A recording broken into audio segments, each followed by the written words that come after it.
विशेष करून प्रभू रामचंद्राचं वास्तव्य लक्ष्मणासहित या भूमीमध्ये बराच वेळ होता, बराच काळ होता.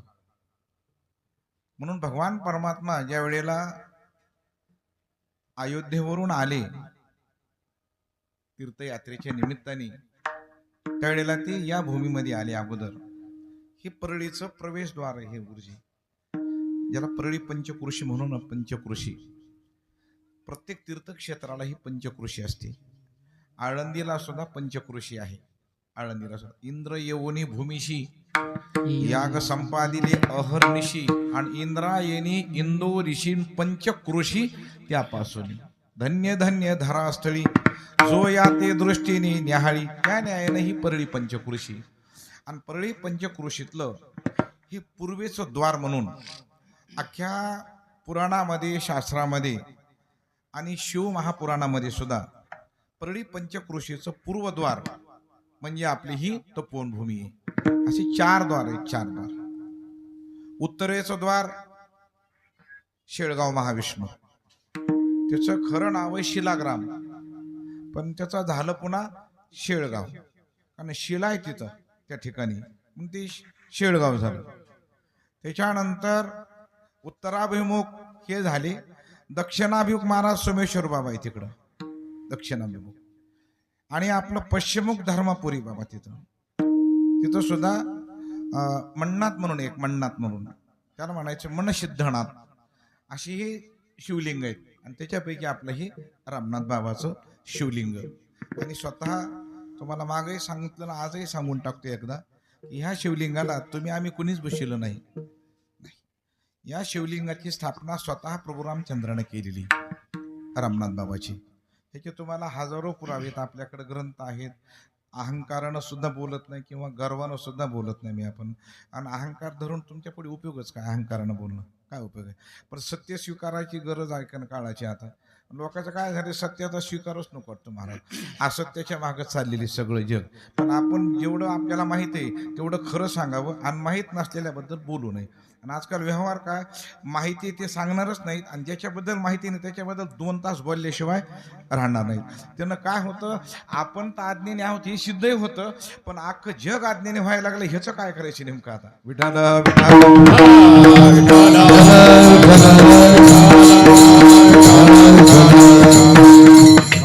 मला बरेच उद्धव महाराज फोन येतात, बऱ्याच लोक असं काय सांगत नाही, तुम्हाला ह्याचा काय पुरावा आहे? म्हणलं ये घरी ग्रंथ आहेत माझ्याकडं, ग्रंथ आहेत माझ्या. असं बगर हवेत गोळीबार करीतच नाही गुरुजी आपण कधी. काय उपयोग बोललं तसं. हे रामनाथ बाबाचं तीर्थक्षेत्र आहे. आणि माझा विषय परळी पंचकृषीचा आहे. मी 10-12 वर्ष झालं सरपंच.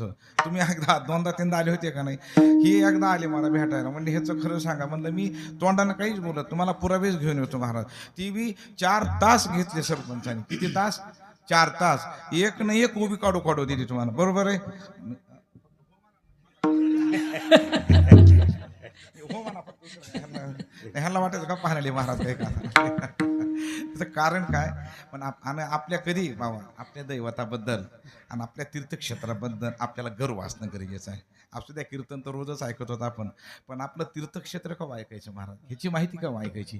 आणि हे मी अजून गॅरंटेड सांगतो, मी जर मिळलो ना सरपंच, पुन्हा तुम्हाला सांगणार मी कोणी भेटणार नाही महाराज. ही गॅरंटेड सांगतो, कारण मी एवढा वडिलापासून अभ्यास करीत आलो महाराज सगळ्यापर्यंत. बरे लोक म्हणतात महाराज सगळं आम्हाला परळीचं माहिती, फक्त म्हणलं तुम्हाला मतदार याद्या माहिती. परळीतल्या गप्पा हाणूच नका म्हणलो तुम्ही आपलं, कारण 108 तीर्थाची माहिती तिथं परळीमध्ये आणि मुख्य 5 तीर्थ आहेत. आणि त्याची सुरुवात होती आपल्या रामनाथावर. आणि एक सगळ्यात नवल वाटला, आपल्याला आनंद वाटला की बाबाच्या नावानं तरी एक वारकरी शिक्षण संस्था आपल्या भूमीमध्ये सुरू झाली. ही आनंदाची गोष्ट.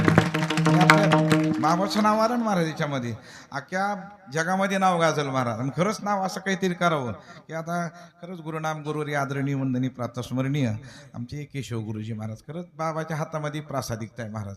आणि त्यांच्या अगोदर त्यांचे गुरुजी गुरुवर्य स्वानंद सुखनिवासी सुभाष देशमुख गुरुजी, हे मुळात महाराज तपस्वी लोक होते महाराज. हे कोण होते? हे तपस्वी, आणि तपस्वी असल्यामुळं हे एवढं वैभव तयार होते महाराज. प्रासादिक प्रासादिक म्हणजे काय असतं, कारण तुम्ही ज्याच्यावर कृपा केली त्यानं वैभव तयार करावं, ही प्रासादिकता म्हणायची महाराज. प्रासादिकता म्हणजे का दोष काय टोपलंभर मुरमुरे आणून देणं, ह्याला प्रासादिकता म्हणायचं नसतं महाराज.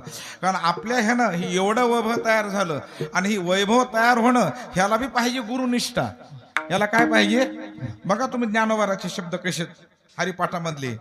ज्ञानोबारायला एक जणांना विचारलं, म्हणले माऊली तुम्ही जे अवतार घेतलाय आता आता उद्धार होण्यामुळे घेतलाय का? माऊली म्हणले माझा आणि उद्धाराचा संबंधच नाही. आता म्हणले का? हे उद्धार होण्याचा कार्यक्रम माग संपलाय, मागिली या जन्मा मुक्त झालो, हे आता राहिलेलं नाही.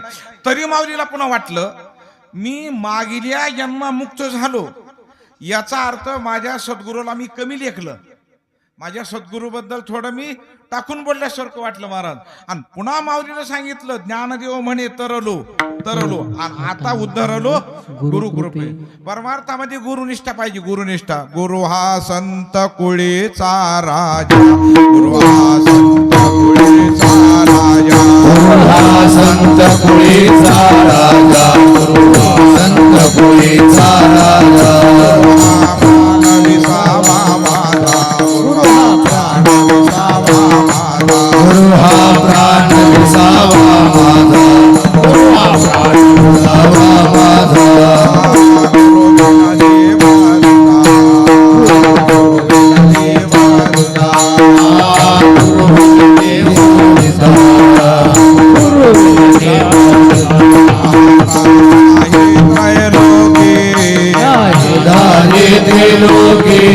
आता आहे त्रैलोकी,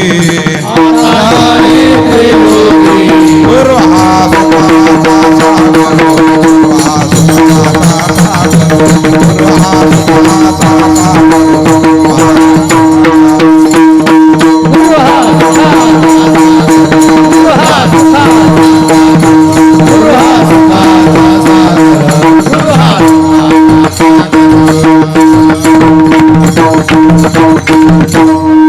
करीत असल ती सद्गुरु सेवा. म्हणून ज्ञानोबारांनी पहिल्या अध्यायामध्येच वर्णन केलंय, म्हणून जाणतेने गुरु भजिजे. जाणता शब्द टाकलाय त्यांनी. जाणता शब्द आपण जसा धरता तो जाणता नाही. हे लिंब नारळ साऱ्या द्वाऱ्या हे जाणते म्हणतो आपण इकडं, पण त्यांना काडीची अक्कल नसते, पण त्यांना जाणता म्हणतो आपण महाराज. जाणता शब्दाचा अर्थ त्यालाच वापरला ज्ञानोबारांनी की शास्त्रासहित वेदाचं परिपूर्ण ज्ञान आहे पुराणासहित, त्याला काय म्हणायचं? जाणता. जाणता म्हणजे असं नाही साऱ्या द्वाऱ्या घालून मोकळं होणार आपला. 2 लिंब घ्या आणि 2-3 वाऱ्या करा. काय तुला वाऱ्या मातीत घालाय, तुला वाऱ्या करून इथं काय करायचे वाऱ्या करून? ह्याला जाणता म्हणायचं नाही महाराज. मग जाणताच त्याला म्हणायचं. या सर्व वेदशास्त्र पुराणासहित ज्याच्याकडे परिपूर्ण ज्ञान आहे, नुसतं ज्ञान नाही, सांगण्याची तेवढी क्षमता आहे, लोकाला ऐकण्याची बी क्षमता आहे, आणि एवढंच नाही त्यांच्या गळी उतरण्याची ज्याच्याकडे क्षमता आहे, त्याला काय म्हणायचं? जाणता. मग अशा जाणत्या लोकांबद्दल ज्ञानोबा पहिल्या अध्यायामध्ये म्हणतात, म्हणून जाणतेने. अशा जाणत्या लोकांनी गुरु भजिजे, आणि तेने कृत कार्य विकू नको माय माऊली, विकू नको. नुसता आवाज वाढव आपल्याला, विठ्ठल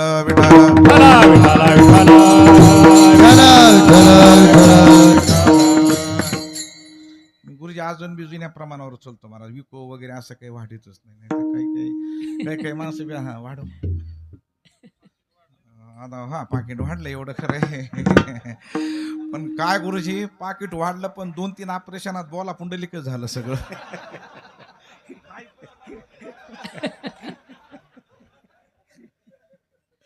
दोन चार झाले फाडाफाडी झाली, गेलं पुंडलिक वर. मला एक जण म्हणलो ऑपरेशन झाल्यावर बघायला आलं, ऑपरेशन झाल्यावर बघायला आलं ते माझी हरी मारा म्हणजे हरी कळालं म्हणलं मला. म्हणलं हो बरं झालं या ना. मग काय ऑपरेशन झालंय का? म्हणलं हो. लय लुटलं काय की? म्हणलं हो. आज तुम्हाला सांग का गुरुजी, माई शपथ त्याचा चहा वाईट कसं वाटलं. सरपंच आता चहा सुद्धा करू तरी बद्दल लय उठलं काय की महाराज. काय बोलते आंबा तर जोग्या पैसे दुकान चली, बाकी कुठं तर नाही. बाकीचे लोक उसरून दिले म्हणून टाकतील. इथं जोग्याचा मामला हळूहळू मामला असला कार्यक्रम. विठ्ठल विठ्ठल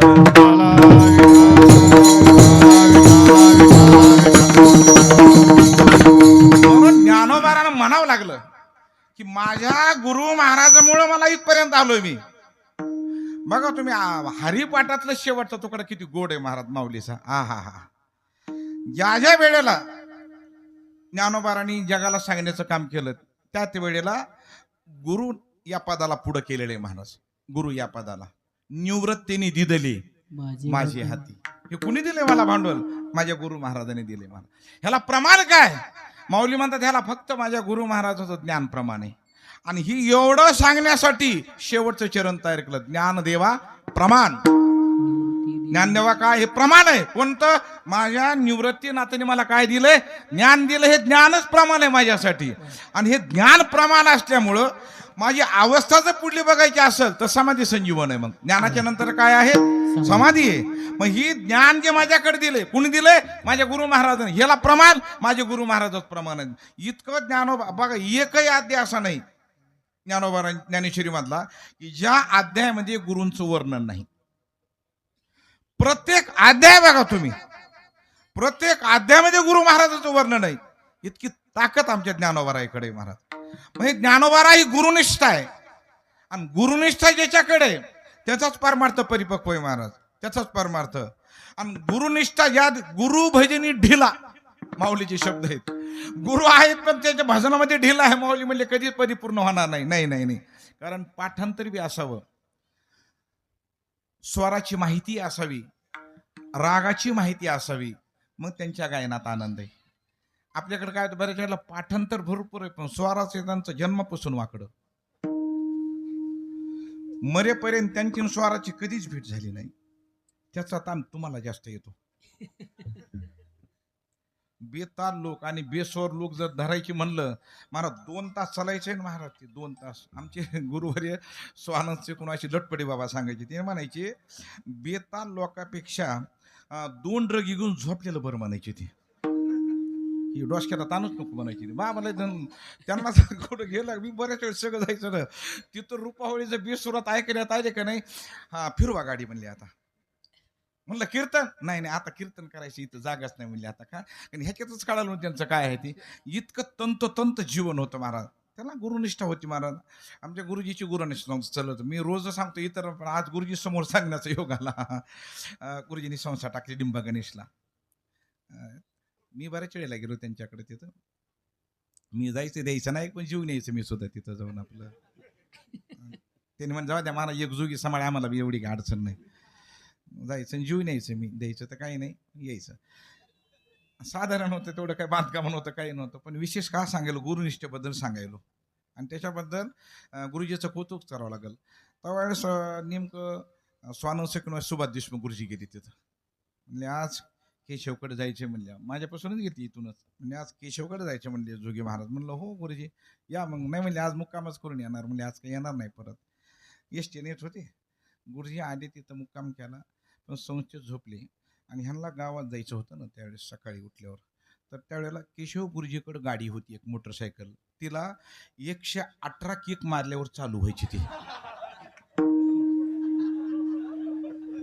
जुनी मोटरसायकल. आता ती मोटरसायकल जवळ लावलेली. गुरुजी म्हणले आता मी हे एवढ्या किकाचं मारीत बसलो तर माझ्या गुरु महाराज झोप खराब होणार. त्यांनी तसल्या चिखलात ती गाडी 1 किलोमीटर वडीत नेली. 1 किलोमीटर पुढी आणि तिथं जाऊन किका मारीत बसली बराच वेळ मारा. त्याला ह्याला म्हणायचे काय? गुरुनिष्ठा. एवढी गुरुनिष्ठा आहे म्हणजे सगळे वैभव महाराज. म्हणून गुरुचं छत्र विशाल आहे, म्हणून खाली आपण खुशाल आहेत. विठाल विठाल.